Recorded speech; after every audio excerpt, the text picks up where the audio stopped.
রক্ষণাবেক্ষণ না করলে হচ্ছে না, আমি আর পাচ্ছি না। আজ আমি অনেক কাজ করব বলে টার্গেট নিয়েছি, নিঃশ্বাস ফেলার নিশ্চয়ই সময় হবে না। চলো একে একে করে কাজ আরম্ভ করি। এবার তোমাদের সাথে শেয়ার করি এই মাসে কি গ্রসারি আনলাম। তো গ্রসারির মধ্যে সবার আগে দেখিয়ে দিই এই ছোট্ট সুন্দর একটা জিনিস, 349। দেখে নাও 349 দেখা যাচ্ছে কি? এখানেই থাকি, এক আন্টির ছেলে হয়েছে, তো হয়ে গেছে 1.5-2 মাস বয়স হয়ে গেছে, সে যাওয়াই হয় না, মানে মুখ দেখতে তো যেতে হয়, তো যাওয়াই হয় না। তো ভাবলাম যে না, এটা দেবো, মুখটাও দেখে আসবো। গ্রসারিতে সবার প্রথমে বলছি, একটা তাওয়াল এনেছি হাত মোছার, একটা আছে ঘরে, একটা না দুটো আছে। ময়দা, ঘর মোছার লিকুইড, গায়ে মাখার সাবান, পেস্ট, এটা আমার আর আমার 2 মেয়ের পেস্ট, আর এইটা সেন্সোডাইন আমার কর্তা মশাইয়ের পেস্ট, আর এটা তো সবাই জানো হারপিক, তুলো, এটা হলো আতপ চাল, বাসন মাজার কসবাইট, সাবুর পাপড়, চা, এটা হলো বেকিং পাউডার, ছোলা, যে ভিজিয়ে ছোলা খায় সেই ছোলা, দুটো সয়াবিন, পাউনি এসছি, এই যে শুকনো নারকেল, এটাকে খোবরা বলা হয়, ব্যাট পাপড়, সাদা তেল নিয়ে এসছি, সর্ষের তেল পাইনি, এ মাসেও পাইনি, 3 প্যাকেট সাদা তেল, রেড চিলি পাউডার, পনির মশলা, নুন, সাবুদানা, ঘি, পাস্তা মশলা, আর এই যে পোলতে, বললাম না দুটো পোলতে নিয়ে এসছি। তাহলে এই মাসের হলো এই আমার গ্রসারি, আর কিছু আনিনি। হ্যাঁ, সিদ্ধ চালটা অন্য যে দোকান থেকে আনা হয় সেখান থেকে আনতে হবে, সিদ্ধ চালটা ডিমার্টে পাওয়া যায় না। সবার আগে যে ব্যাগগুলোর মধ্যে করে নিয়ে এসেছি সেইগুলো আগে জায়গায় রেখে দিই। এখন রাখি আর পরে রাখি সেই তো আমাকেই করতে হবে, কাজ ফেলিয়ে লাভ কি। তো সমস্ত গ্রসারিগুলো জায়গায় রেখে দিলাম, ব্যাগগুলো জায়গায় রাখলাম। তারপরে কাল কর্তামশাই নিয়ে এসেছে 1 কিলো মটরশুঁটি, সেটাও ভাবলাম যে আজকেই ছাড়াবো, এক্ষুনি ছাড়াবো, সে যতক্ষণ সময় লাগুক না কেন। নাহলে মটরশুঁটি যদি বাইরে রাখা যায় না, কেমন শুটকো হয়ে যায়, আবার ফ্রিজে রাখলেও অসুবিধা। মটরশুঁটি বাছলাম, মুদির মাল কী সেগুলো তোমাদের সাথে শেয়ার করলাম। কিন্তু সব থেকে বড় কাজ এই দেখো হাতে কাইছি, কিসের জন্য? একটু গাছের রক্ষণাবেক্ষণ না করলে হচ্ছে না, আমি আর পাচ্ছি না। কি সুন্দর গোলাপ ফুল হয়েছে দেখো। আজকে সকালবেলার থেকে দেখছি ঠান্ডাটা বেশ কমে গেছে। এই হঠাৎ করে কমে যাওয়া মানে কিন্তু রোগ ব্যাধির লক্ষণ। হাওয়াটাও কিন্তু একদমই নেই, যাক ভালোই হয়েছে। মেয়েরা সোয়েটার পরে গেছে, না বলছিল, তবু আমি জবরদস্তি পরিয়ে দিয়েছি, কেন কি বাসে করে যাবে তো, বাসের হাওয়া লাগতে পারে। আর দেখো গাছগুলো কেমন শুকনো হয়ে গেছে, পুরো গোড়া গাছগুলো, মানে মাটিগুলো পুরো শুকনো হয়ে গেছে। সুন্দর করে গোড়াগুলো খুঁটে তারপরে ওর ভেতরে জল দেবো। বেশ কিন্তু খানিকটা সময় লাগে করতে, কিন্তু একটু সময় লাগে, দেখতে কিন্তু খুবই সুন্দর লাগে। যেসব কাজকর্মগুলো যাই হোক, রান্নাবান্না করতে যেতে একটু সময় লাগে, সেই জিনিসটা কিন্তু অবশ্যই ভালো হয়। আর জলদির কাজ কোনোদিনও কিন্তু ভালো হয় না। নমস্কার আমার প্রিয় ইউটিউব পরিবার, তোমরা সবাই কেমন আছো? আশা করছি তোমরা সবাই অনেক ভালো আছো, সুস্থ আছো, আমিও ভালো আছি। আমি সুপ্রিয়া, আমি তোমাদের সবাইকে আমন্ত্রণ জানাই নাসিকের ঘরকন্যার আরেকটি নতুন ব্লগে। যে প্রান্ত থেকে আমার ভিডিওটি, আমার ব্লগটি দেখছো, আশা করছি তোমরাও সবাই অনেক ভালো আছো। ঝটপট বাইরেটা আজকে একটু ঝাড় দিয়ে নিই, অনেক দিন হয়ে গেছে বারান্দাটা, মানে বারান্দার যে দেওয়ালগুলো সেগুলো ঝাড় দেওয়া হয়নি। ঘরের ভেতর তো কর্তামশাই রবিবার করে দিয়েই দেয়, কিন্তু বারান্দাটা দেওয়া হয় না সহজে। তা বারান্দার দেওয়ালগুলোও ঝেড়ে নিলাম, আশেপাশে একটু ঝেড়ে নিলাম, তারপরে তাড়াতাড়ি ঝাড়ু দিয়ে পুরো ঘরবাড়ি একটু মুছে নিই।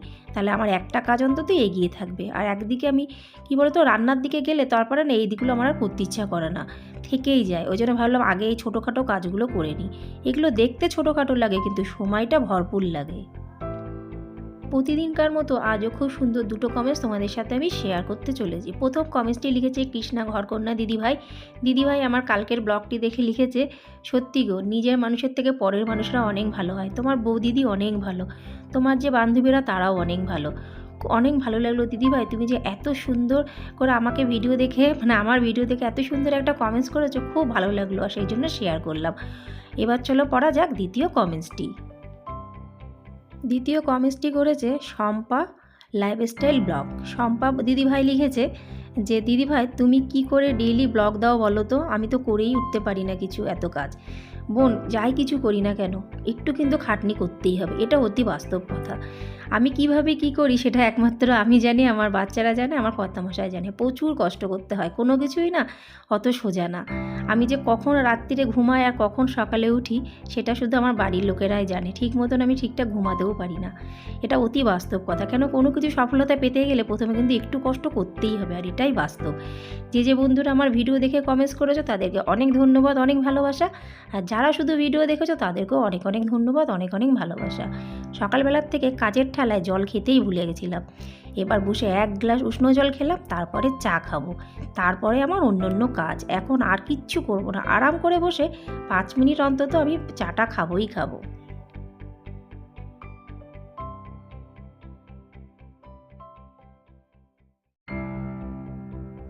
চা খাচ্ছি আর ভাবছি কোন কাজটা আগে করব। চা খাওয়া শেষ, ঝটপট চলে গেলাম রান্নাঘরে। সবার আগে রুটি করে নেবো, যেটা প্রথম কাজ। কেন কি, রুটি করলে অনেকটা কাজ কিন্তু এগিয়ে যায়, আর রান্নাঘরটা কিন্তু অনেকটাই নোংরা হয়ে যায়। কেন কি, আটার গুঁড়ি এদিক ওদিক সেদিক ছিটে, ওই জন্য রুটিটা সবসময় আমি আগেই করে নিই।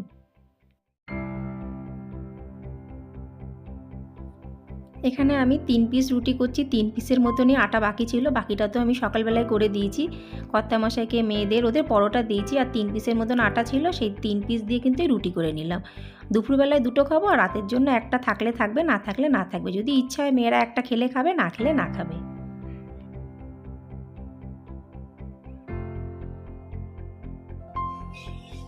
আজকে বানাচ্ছি মুগের ডাল। মুগের ডালটা সিদ্ধ করা হয়ে গেছে, কুকারে সিটি মেরেছি, একটু শুধু ফোড়ন দেব। কালকে রাতে আলুর তরকারি করেছিলাম, আলুটা মাঝে খাওয়া একদম কমে গেছিল, আবার বেশ ভালোই খাচ্ছি, কারণ নতুন আলু তো ভালো লাগছে খেতে, খারাপ না। সেই দেখো এতটা তরকারি আছে, তো এতটা তরকারি তো লাগবে না দুপুরবেলা, কেন আমার মেয়েরা কেউ খাবে না, আমি একাই খাবো, অল্প করে গরম করবো। এটা আলুর তরকারি বললে ভুল হবে, এটা কাশ্মীরি আলুর দম বানানোর চেষ্টা করেছি, খেতে কিন্তু অপূর্ব। আর কালকে না এর সাথে আমি রাত্রিবেলায় লুচি বানিয়েছিলাম, দারুণ লেগেছিল। সত্যি কথা বলছি বন্ধুরা, আমার রান্না নিয়ে না খুব ঝামেলা হয়। ঝামেলা হয় মানে কি খাবে ওরা, মানে বাঙালি খাবার আমার দুটো মেয়ে কেউই সেরকম পছন্দ করে না। কি করবো বলো, এই মহারাষ্ট্রেই ওরা দুজন হয়েছে, নাসিকেই হয়েছে, ওরা সবসময় চটপটা তেল তেল মশলাওয়ালা ঝাল ঝাল ওইগুলো খাবে, কিন্তু ওইগুলো তো সবসময় আমাদের খাওয়া সম্ভব না। মানে মশলা যদি ভরাও থাকে তাও তো আমাদের হাতে, মানে আমার হাত থেকে তো হবেই না। তাও আমি নাসিকে এসে অনেক কিছু কিন্তু মারাঠি খাবার রান্না করতে পারি, আস্তে আস্তে চেষ্টা করি যেগুলো মেয়েরা ভালোবাসে। আর যেরকম মুগের ডাল বানিয়েছি, এখানে মুগের ডাল এরম ভাবে খায় না। কালকে আলুর তরকারি বানিয়েছি, এখানে আলু তো খাই না, বলে যে আমার বান্ধবীরা বলে, যারা মারাঠি বান্ধবী, তারা বলে সব থেকে লাস্ট অপশন আলু, মানে ঘরে যদি কোনো সবজি না থাকে তাহলে ওরা আলু দিয়ে একটা শুকনো সবজি করে, একদম শুকনো গলা আটা। যাই হোক, এর সাথে সাথে একটু পাঁপড়ও ভাজবো, কিন্তু একটু পরে ভাজবো, আর কুকারে ভাত বসিয়ে দেবো।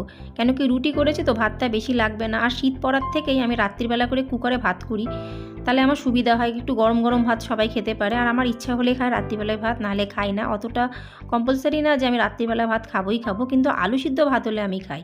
আলু সিদ্ধ ভাত আর ঘি, ব্যাস, আমার কিন্তু আর কিছু লাগে না। আর ওরা 3 জনের ডিম সিদ্ধ খায়, কিন্তু আমার তো ডিম সিদ্ধ খেতে একদমই ভালো লাগে না।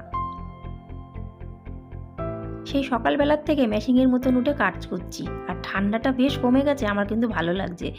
এই কয় মাস ধরে যে কী পরিমাণে ঠান্ডা ছিল, নড়তে চড়তে আমার জন্য 12 মাস চলে যাচ্ছিল।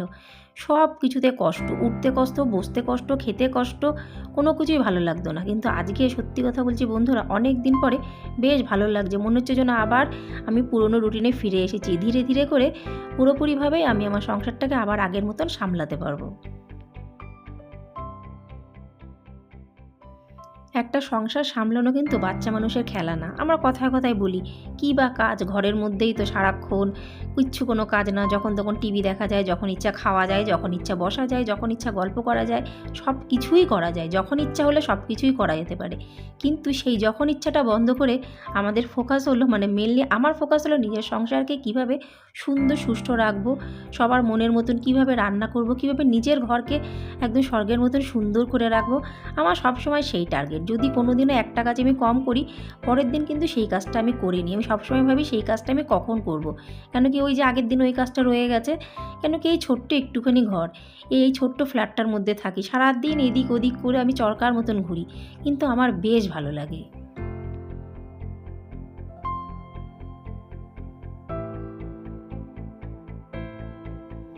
একটা সংসারে কাজবাজ কিন্তু কম না, গুণে কিন্তু হিসাব করা যাবে না। কেন কি এটা গোনার মধ্যেই না। কত কাজ আছে আমরা গুনবো, কোনো কিছু গোনা যায় না। মানে কিছু কিছু জিনিস আছে যেগুলো গুণে শেষ করা যাবে না, সেরকমই হলো সংসারের কাজবাজ। এগুলো হলো পুরো আগুনা, শুধু চোখে দেখে যেতে হবে, আর কিছু বলা যাবে না। কেন কি এগুলো তো কোনো হিসাবের মধ্যেই পড়ে না। যাই হোক, বাকি ছিল শুধু বাসন মাজাটা। তাহলে বন্ধুরা আজকে কি কি রান্না করলাম তালে গলে মিলিয়ে তোমরা জানতেই পারলে। আর আজকে ভিডিওটি যদি ভালো লেগে থাকে, প্লিজ প্লিজ প্লিজ, যদি ভালো লেগে থাকে একটা লাইক করে দিও, একটু বেশি ভালো লাগলে কমেন্টস করে দিও, আর অনেকটা বেশি ভালো লাগলে একটা সাবস্ক্রাইব করে দিও। কেন কি তোমাদের সাপোর্ট ভালোবাসা ছাড়া কিন্তু এগানো এক ফোঁটা সম্ভব না, এটা অতি বাস্তব কথা। তো তাহলে আজকে এই পর্যন্তই, আজকে ভিডিওটি তাহলে এখানেই সমাপ্ত করছি। আবার দেখা হবে তোমাদের সাথে পরবর্তী ব্লগে। ততক্ষণের জন্য নমস্কার, বাই বাই, টাটা।